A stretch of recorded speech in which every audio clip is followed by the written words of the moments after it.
All right, we are here with the oh so fabulous Rachel. Thank you so much for joining us.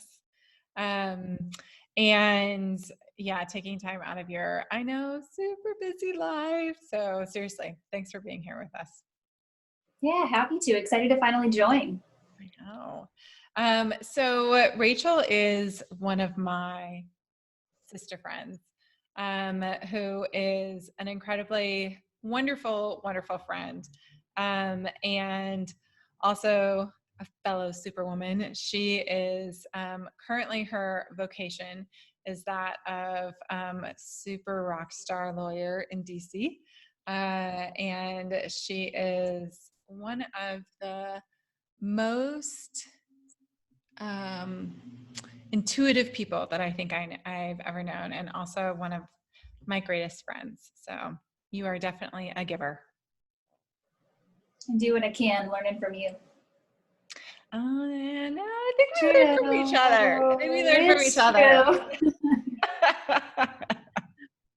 We All right. definitely feed off each other, which is the best part of our friendship. Yes, definitely. It's definitely the sharing. I totally think so. Yeah. Okay. So today we are talking about kind of like almost like who we surround ourselves with. I think is probably a really good way of putting it, and who we interact with. So there's a lot of really cool research that who we surround ourselves with is who we tend to become. So there's it's almost like it's catching, like it's almost like a virus, that the people that we're surrounded by are the people that we become like. So if we end up being surrounded by people who are really fit, we end up being really fit ourselves.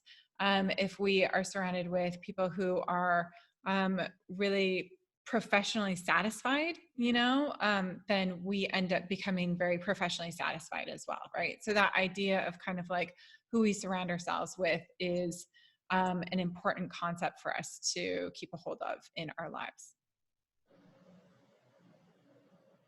So what do you think about that, Rachel? I mean, it's definitely true. We choose to be around people, I think, that we want to emulate. So we just naturally gravitate towards those people that are the qualities that we are looking for. So we end up following those qualities that they have most in common because in some subconscious or conscious, that's who we want to be surrounded by. That's where we feel safe and comfortable, and that's where we want to go. So we surround by the people that we want to be like because it helps encourage us. People around us always encourage us for better or for worse. So we choose our environment in a lot of ways. Yeah. And I think that this is something like, I think that for people who are really intentional, that we will like intentionally really choose people who will even challenge us and champion us to be even better. Um, and I think it's possible to just fall into, for me, at least in my life, it's been possible to fall into the comfort zone, of the like, these are the people who don't challenge me. These are the people that don't push me forward. And so it feels really comfortable to be in that place and not, and just kind of stay there, as opposed to actually going out and doing the things that I really actually want to do, that like I personally want to do. I mean, there's definitely a way to get stuck. But I also think that we have this feeling inside of us that when we're in a place that's not comfortable for us, in a place that is not where we want to be, that we feel unhappy and that we feel like something has to change. And I think that inside of us, if we're not surrounding ourselves and we're not in an environment that we want to be in, that's not where we ultimately want to be, and that we have that sort of force for change. I think the disconnect here is really people that want to be growing and developing and moving towards something different, and they're actively seeking people that are going to help them do that, versus that mindset of I'm comfortable and don't have a growth mindset and I want to just stay where I am. And maybe those people aren't choosing people that are helping them grow, but I still don't think they're choosing people that make them uncomfortable or make them worse than where they want to be. I think we still choose to be around people that are helping us get to what we currently want for ourselves. Yeah, I think that's true. And I definitely will intentionally surround myself with people that make me feel uncomfortable. Like for example, to a certain degree, you make me feel very uncomfortable I get that because a lot. yeah, but it's good. It's good. It's like this challenging thing. And it's because I think that you hold very high expectations for humanity. Like, I think that you are like, I expect you to be, I see this I see you. amazing that you have inside of yourself. Yeah. And I expect you to go do it. Damn it. I see you, and I see that you want to be something, and I'm not going to settle and let you settle for something that's less than that. Yeah. Because it's often, I think, a fear mindset, or it's uncomfortable. It's how do I move forward? It's not easy. My years of teaching, I think, incredibly pushed me to make sure that you saw what people wanted to be and helping them get there. So it's not necessarily my expectations, but it's what do you want? I can feel what you want. You want change. Let's just go and do it. Yeah. And I think that feel, that like that ability to feel inside of ourselves almost viscerally, like what this person wants and what they're yearning for so much is, I so appreciate friends who take the time to feel that inside of me and push me in that direction, because sometimes I'm not even aware of it myself, you know? I Yeah, think you that, do the same for me. well, good. I'm so glad. I think that this is something, so we've talked about this a lot. So we both have lived the life of military spouse for a long time, and have gone through that experience. And in that experience, it's so interesting because we gain so much. We gain so much experience, and we gain so much, just crazy life experience there. And we oftentimes, I think, don't realize it. Like, we don't consciously realize all of these massive skill sets that we are accruing just simply by living life.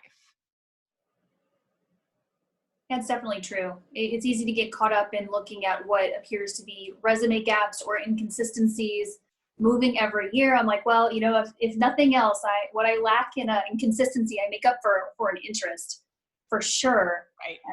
But it took a lot of time to come to terms with recognizing that I had grown so much and learned so much about these sort of soft skills and interpersonal skills and just life perspective that you get, that has become so incredibly marketable. That's really just set me apart from a lot of my peers that haven't had that same sort of, I'll call it an interesting background and set of experiences that you sort of take for granted going through it when you're not pushing through maybe in your career and in your life in the direction and the way and all these stepping stones that you would imagined.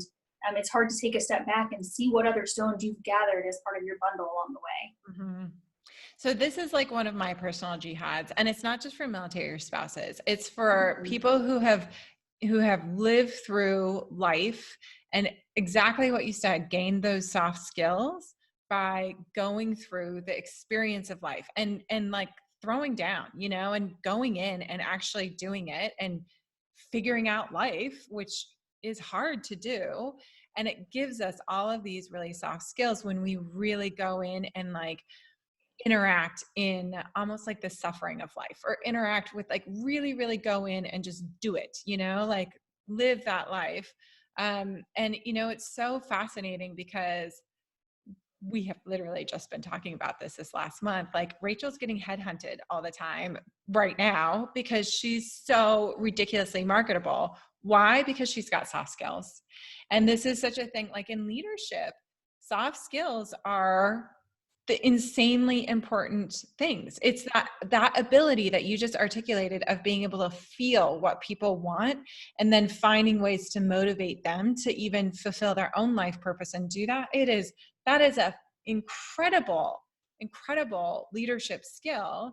And I think that oftentimes people who haven't taken the traditional path of careers don't even understand their own marketable skill sets in those different areas. How often military spouses, moms, any kind of person that's been in a caregiver situation where they're told you have to put somebody else's needs and wants before your own today. And you've been told, you have to watch and check for certain reactions and certain triggers, and you have to manage those. You're taught to look and evaluate your environment and the situation around you and take care of the people around you. There's no more important soft skill when you walk into any kind of a job environment where you can get your head out of the actual work and look at your leadership, look at your peer group, look at the clients, and anticipate those needs, recognize when things are going south and be able to turn it around.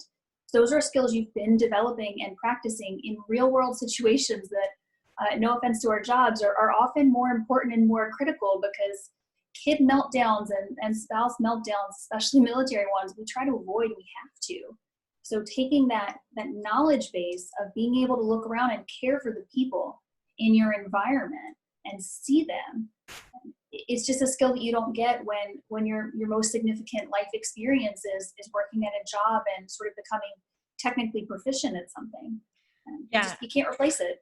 Well, and so this is something actually this is literally what Eva and I talked about this morning, is that difference between management and leadership. And management is getting tasks done. It's much more task oriented, and leadership is about, she made such a great analogy. She was like, management is about driving the car, and leadership is the fuel that makes the car go. And I was like, oh my gosh, you're amazing. I love her. She's so smart. I know. Who is she going to be when she gets older? Oh my gosh. That's when I'm just going to be drinking martinis and sitting back, you know? And I think I think it's such a beautiful analogy. And another thing that she said too was like, we can't all just be the fuel, because then we would just be like a puddle of fuel hanging out, and we can't all be the driver, because then there would be nothing to drive. Like, we all have to see our space there. And I think that this is one of the really, really important places, is those people who have become super technically proficient have an incredibly important role. You know, like, I am not technically proficient at a lot of aspects of a business. I'm just not, you know, like building a website, I can do it. I can make it happen. It is not my forte. Like, it's just not my forte. I so appreciate those people that can build a website and are technically proficient at that. And it's also important to recognize that these soft skills that I have gathered are what's now called leadership. You know, it's so sought after, because there are just not as many people in the world that have gone through and truly developed those soft skills. Yeah. So how do we push those skills? How do we help people recognize them? Well, and so I think that's, I mean, you know, that's what I try to do. Right. And I think that being able to like meet people where they are, you know, by doing like in-home leadership development stuff, because a lot of the people who are in the process of developing those soft skills and using those soft skills over and over again are so busy with life and with everything that's going on in life, that it's like finding that space, finding that time when they can actually have the time to solidify them.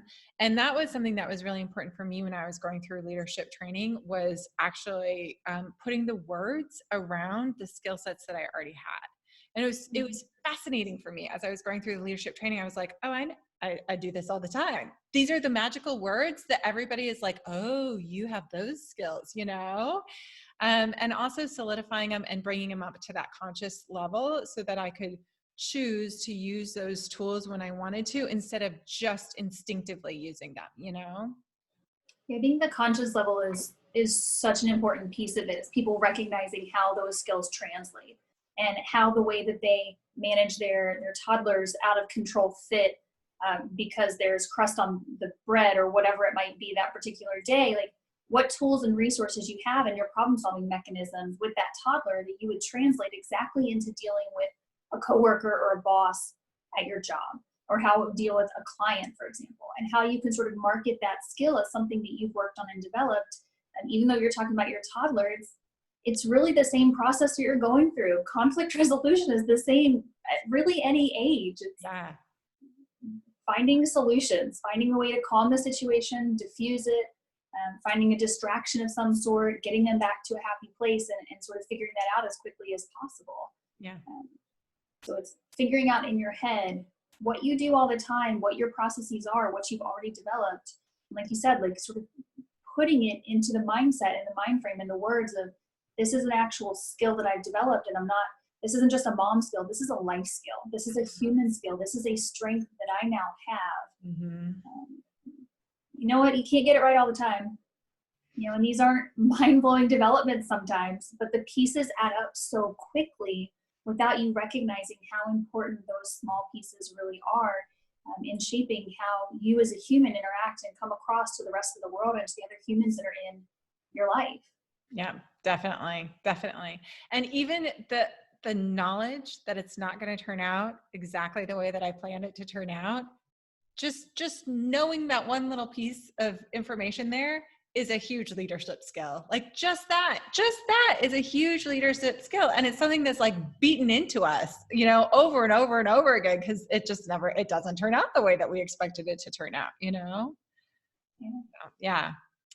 Yeah. So, and this is something that I think is so interesting. So as I have gone around and done more leadership development around the world and coaching, and it seems like the people that I tend to work with the most tend to be women. Those tend to be the people that I work with. It's either women or it's like men in high authority positions. Like those are kind of the two places that which doesn't like, that makes sense to me. Same. It totally makes sense. I know. Same. I know. Makes sense to me. So when I'm working with them, something that I've heard so much, and you and I have actually talked about this, is women who are looking for, especially other women that are a little bit farther beyond, a little bit farther up in the ladder, or even like I had another one express it in like through the lattice. So even if they're like over here, but they're kind of like at this level sort of, and it's that mentoring and that almost like coaching and that help, and it's and sort of like pulling up the next generation, or even like the people who, even if they're older than you and they're at that level, like how do we all sort of help each other and really grow each other in this space? And I think it's something that is really important to think about is, I was a stay-at-home mom full time for 6 years, like full time for 6 years, right?